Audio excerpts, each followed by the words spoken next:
Assalamualaikum warahmatullahi wabarakatuh. Kembali lagi dengan saya, Nur Isani Pujalestari, dari Program Studi Pendidikan Sejarah Fakultas Keguruan dan Ilmu Pendidikan Universitas Riau. Video kali ini dibuat untuk memenuhi tugas mata kuliah Sejarah Indonesia Masa Kolonial yang diampu oleh Bapak Nurdiansa MPD. Baiklah, di video kali ini saya akan menjelaskan tentang kehidupan bangsa Indonesia masa kolonial.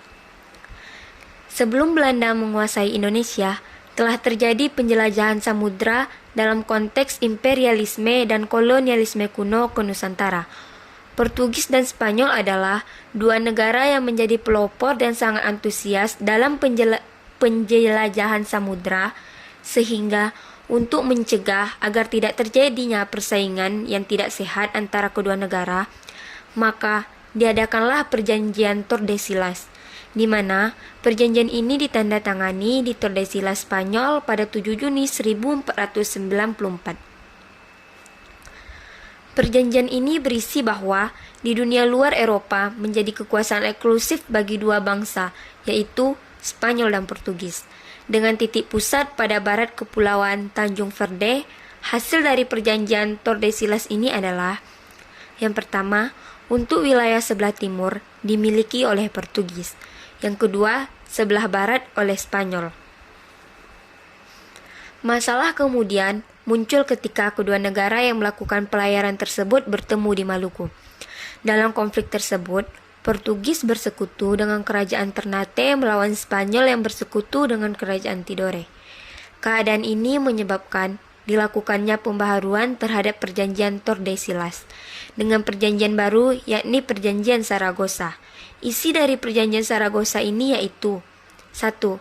Spanyol harus meninggalkan Maluku dan memusatkan kegiatannya di Filipina. Yang kedua, Portugis tetap melakukan aktivitas perdagangan di Maluku. A. Kedatangan bangsa Portugis ke Indonesia. Portugis adalah bangsa Eropa pertama yang melakukan pelayaran keluar Eropa.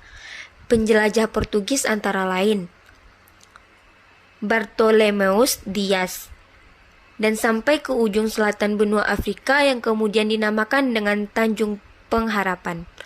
Vasco da Gama pada tahun 1498 melanjutkan pelayaran dari Tanjung Pengharapan dan sampai ke Calicut, India.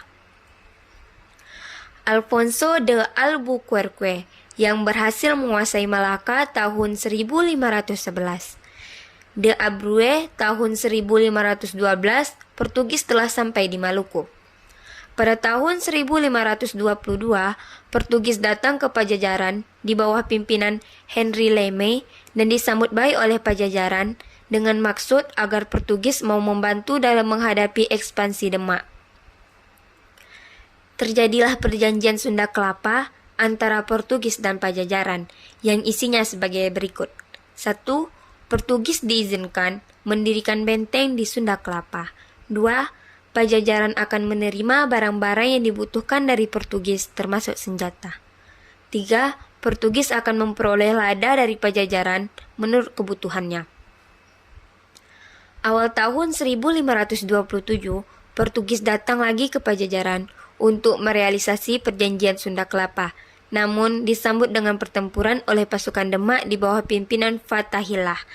Pertempuran berakhir dan namanya diganti menjadi Jayakarta, yang artinya pekerjaan yang jaya atau menang. Selain di Sunda Kelapa, Portugis juga mendapatkan perlawanan dari penguasa setempat seperti di Aceh dan Ternate. B. Kedatangan bangsa Spanyol di Indonesia. Hampir sama dengan bangsa Portugis. Sebagai penganut Katolik yang fanatik, sebagai bangsa Spanyol juga dipengaruhi oleh semangat pembalasan terhadap umat Islam. Dipengaruhi oleh semangat penjelajah samudra dari Spanyol antara lain: 1. Christopher Columbus yang mengarungi Samudra Atlantik dan menemukan benua Amerika. 2. Herman Cortés berhasil mencapai Meksiko dengan kemudian berhasil menaklukkan suku Aztec pada tahun 1521. 3. Francisco Pizarro pada tahun 1530 berhasil menaklukkan Peru dan mengalahkan suku Inca pada tahun 1533. 4. Ferdinand Magellan merupakan pelaut pertama yang berhasil melintasi Samudra Pasifik dan kemudian berhasil sampai di Filipina. Di Filipina, Magellan bentrok dengan suku setempat yang menyebabkannya tewas dalam pertempuran. 5. Ekspedisi Spanyol kemudian dilanjutkan oleh Sebastian del Cano dari Filipina ke Kalimantan. Makhluk dan pulang ke Spanyol lewat Tanjung Harapan dan sampai ke Spanyol pada tahun 1522. Perjalanan yang sangat panjang dari tahun 1519 sampai 1522 telah membuktikan bahwa bumi itu bulat. C. Kedatangan bangsa Belanda ke Indonesia. Pada bulan April 1595, Belanda memulai pelayaran menuju Nusantara dengan 4 buah kapal di bawah pimpinan Cornelis de Houtman. Dalam pelayarannya menuju ke timur, Belanda menempuh rute pantai barat Afrika, Tanjung Harapan, Samudra Hindia, Selat Sunda, Banten. Belanda harus menempuh rute melalui Samudra Hindia dan tepian barat Pulau Sumatera hingga akhirnya sampai Selat Sunda, dikarenakan pada saat itu Selat Malaka yang merupakan jalur perdagangan dikuasai oleh Portugis. Pada saat itu, Banten berada di bawah pemerintahan Maulana Muhammad. Kedatangan rombongan Cornelis de Houtman pada tahun 1596. Pada mulanya, diterima baik oleh masyarakat Banten dan juga diizinkan untuk berdagang di Banten. Namun, karenanya sikap yang kurang baik, sehingga orang Belanda kemudian diusir dari Banten. Selanjutnya, orang-orang Belanda meneruskan perjalanan ke timur akhirnya sampai di Bali. Kejadian tersebut menyebabkan adanya ekspedisi berikutnya yang dipimpin oleh Jacob van Dyk pada tahun 1598.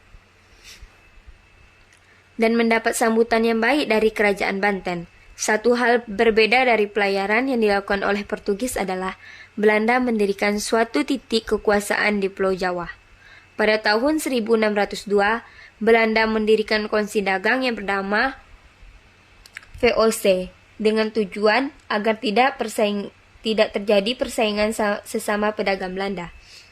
Untuk mengumpulkan modal yang besar guna bersaing dengan kongsi dagang lainnya, VOC dibekali dengan hak istimewa yang dikenal dengan hak oktroi antara lain. Pertama, hak monopoli perdagangan. 2. Hak mencetak mata uang. Ketiga, hak mendirikan benteng. Keempat, hak membentuk pasukan. Dan yang kelima, hak membuat perjanjian dengan penguasa setempat.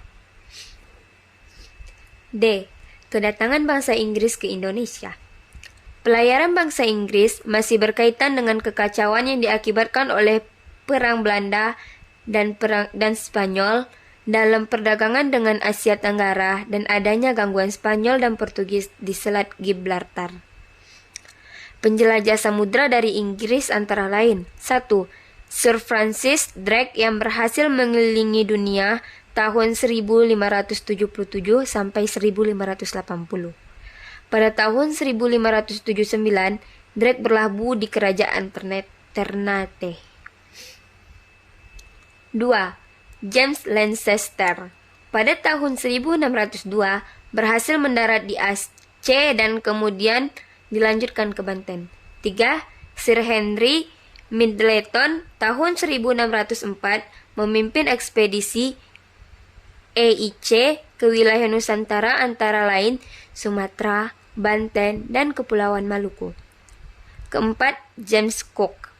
Pada tanggal 31 Desember 1600, Inggris membentuk kongsi dagang AEC yang berpusat di India. Tujuan didirikannya ialah untuk menolong hak perdagangan di India. Royal Charter atau piagam kerajaan secara efektif memberikan EIC sebuah monopoli dalam seluruh perdagangan di daerah Hindia Timur. EIC berubah dari sebuah gabungan perdagangan komersial ke lembaga yang pemerintah India ketika perusahaan ini mengambil fungsi pemerintahan dan militer tambahan. Sampai pembubarannya pada 1858. Jalur pelayaran Portugis Spanyol, Inggris, dan Belanda. Perubahan VOC ke pemerintahan Belanda. Kedatangan bangsa Barat di Indonesia memunculkan persaingan dalam perdagangan. Persaingan perdagangan ini sangat merugikan Belanda. Oleh karena itu, timbul pemikiran pada para pedagang Belanda agar perusahaan-perusahaan yang bersaing itu menggabungkan diri dalam suatu organisasi. Akhirnya, mereka membentuk VOC, artinya Perserikatan Maskapai Hindia Timur. VOC yang terbentuk pada tanggal 20 Maret 1602. Pejabat Gubernur Jenderal VOC yang pertama adalah Peter Bot. Pada mulanya, Ambon dipilih sebagai pusat kegiatan VOC. Pada periode berikutnya, Jayakarta dipilih sebagai pusat kegiatan VOC yang selanjutnya diubah menjadi Batavia. Dan Gubernur Jenderal VOC yang kedua yaitu Jan Pieter Zoon Quinn. Kejayaan VOC ternyata tidak bertahan lama. Dalam perkembangan VOC mengalami masalah yang besar, yakni kebangkrutan. Kebangkrutan VOC ini terutama sekali terjadi karena para pegawainya banyak yang melakukan korupsi. Waktu itu VOC sudah sangat merosot, kas kosong, utang menumpuk, dan tidak mampu lagi menciptakan pengawasan dan keamanan atas wilayah Indonesia. Inilah sebabnya maka pada tanggal 31 Desember 1799 VOC dibubarkan. Setelah VOC dibubarkan, kekuasaan kolonial di Indonesia diambil alih pemerintah Belanda. Sementara itu, kondisi perekonomian sedang merosot. Pemerintah Belanda mengalami kesulitan ekonomi.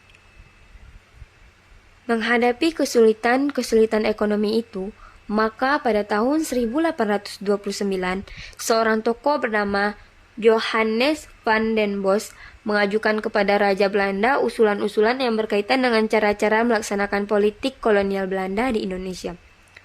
Usul-usul itu diantara lain bagaimana menghasilkan lebih banyak produk-produk tanaman yang dapat dijual di pasaran dunia, sesuai dengan keadaan di negeri jajahan.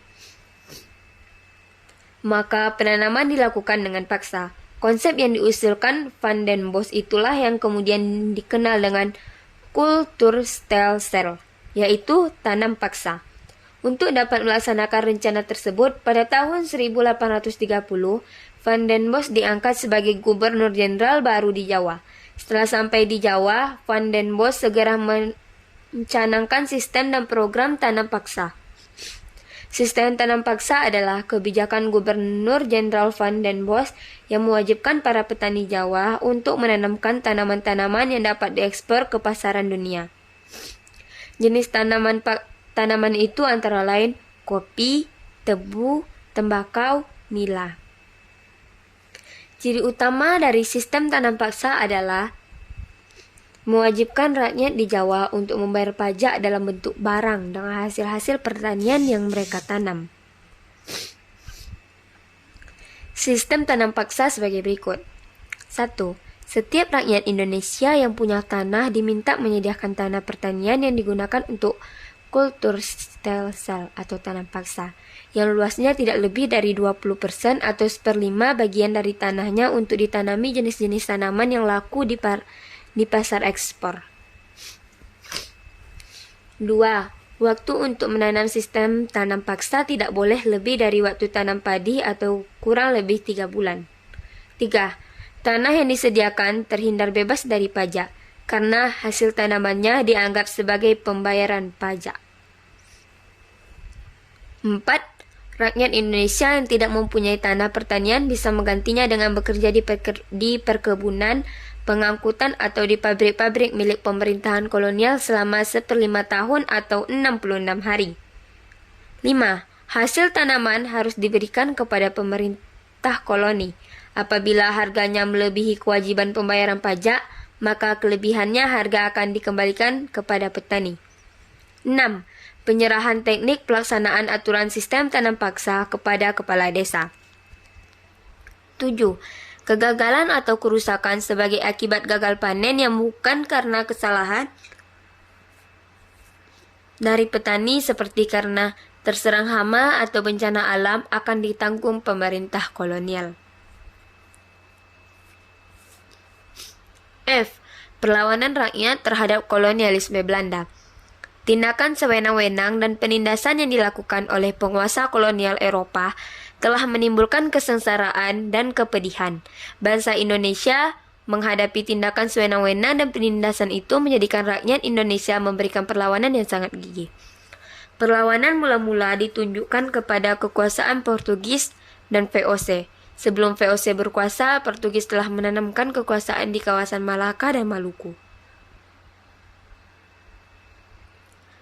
Pada tahun 1511, Portugis di bawah pimpinan Alfonso de Albuquerque berhasil menguasai Malaka.